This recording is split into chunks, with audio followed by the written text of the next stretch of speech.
ଆସନ୍ତୁ ଇଂରାଜୀର ଛୋଟ ଛୋଟ ବାକ୍ୟ ଗୁଡ଼ିକ ଓଡ଼ିଆରେ ଅନୁବାଦ କରିବାକୁ ଶିଖିବା।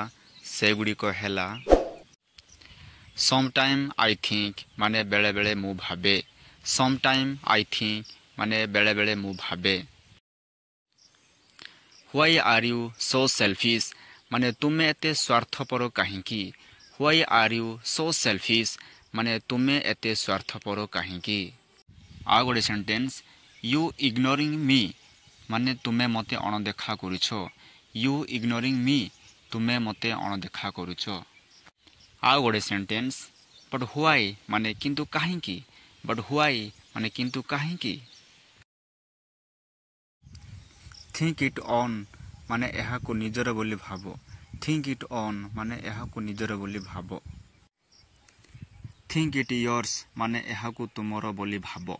ଥିଙ୍କ ଇଟ୍ ୟର୍ସ ମାନେ ଏହାକୁ ତୁମର ବୋଲି ଭାବ। ଆଇ ଏମ୍ ଆଫ୍ରେଡ୍ ଟୁ ସେ ମାନେ ମୋତେ କହିବାକୁ ଡର ଲାଗୁଛି। ଆଇ ଏମ୍ ଆଫ୍ରେଡ୍ ଟୁ ସେ ମାନେ ମୋତେ କହିବାକୁ ଡର ଲାଗୁଛି। ଆଇ କ୍ୟାଣ୍ଟ ସେ ନାଓ ମାନେ ମୁଁ ଏବେ କହିପାରିବିନି। ଆଇ କ୍ୟାଣ୍ଟ ସେ ନାଓ ମାନେ ମୁଁ ଏବେ କହିପାରିବିନି।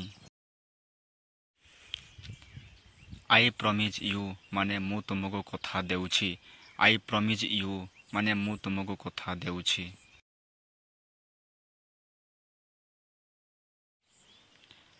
ଟକ୍ ଟୁ ମି ମାନେ ମୋ ସହିତ କଥା ହୁଅ। ଟକ୍ ଟୁ ମି ମାନେ ମୋ ସହିତ କଥା ହୁଅ।